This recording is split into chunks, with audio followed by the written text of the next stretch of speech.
এখানে দেখুন ট্র্যাপিজয়েডাল আকৃতির একটা ফুটিংয়ের অঙ্ক। তো এটা এভাবে দেয়া আছে, আমি একটু ড্রয়িং বড় করে দেখাই, সরি কালার করে দেখাই কারণ এখানে ঠিক বোঝা যাচ্ছে না। এরকম। তো এই নিচে যে মেজারমেন্ট L/B, তো এই মেজারমেন্ট আছে কত, এইটা, অর্থাৎ 7 ফিট 6 ইঞ্চি, আর এখানে আছে 5 ফিট।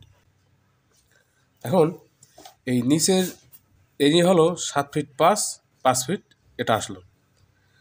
এখন এখানে দেখানো আছে এরকম, অর্থাৎ এই 15 ইঞ্চি আছে কলাম ফেস থেকে। তো এখানে আছে 15 ইঞ্চি, এখানে 15 ইঞ্চি, এখানে 15 ইঞ্চি, এখানে 15 ইঞ্চি।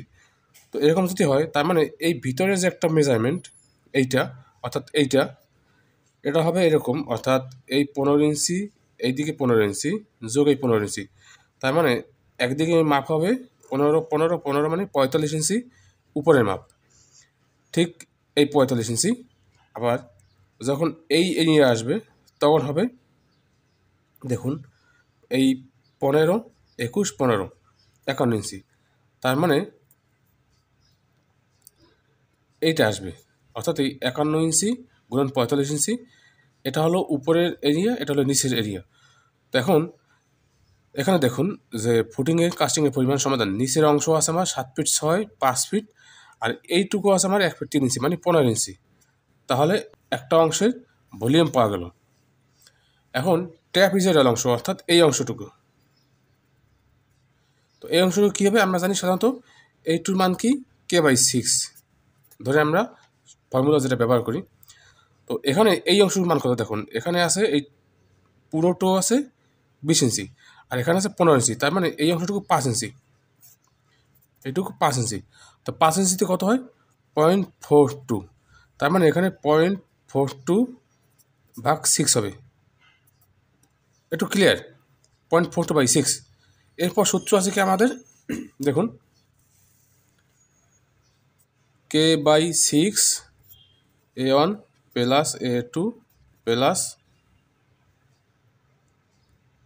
4AM, মানে কি, অর্থাৎ A1 পাইলাম, A2 পাওয়া গেল, 4AM। তো 4AM হলো এরিয়া, অর্থাৎ মিন এরিয়া, অর্থাৎ A1 প্লাস A2/2। তো এখানে দেখুন K/6, তা K হইল কত, 5 ইঞ্চি/6, তো সেখানে 0.42/6, তাই 0.07 আসে, এই মানটুকু তো বুঝলাম। এখানে A1 লিখলাম এই মানটুকু, A2 লিখলাম এই মানটুকু, অর্থাৎ এই যে এই A2 আসলো। তারপর এই 4-এর 4 ফর্মুলা অনুযায়ী 4, এবং এখানে দেখুন এই যে AM এরিয়া, অর্থাৎ A1 প্লাস A2/2, তাই A1 প্লাস A2/2।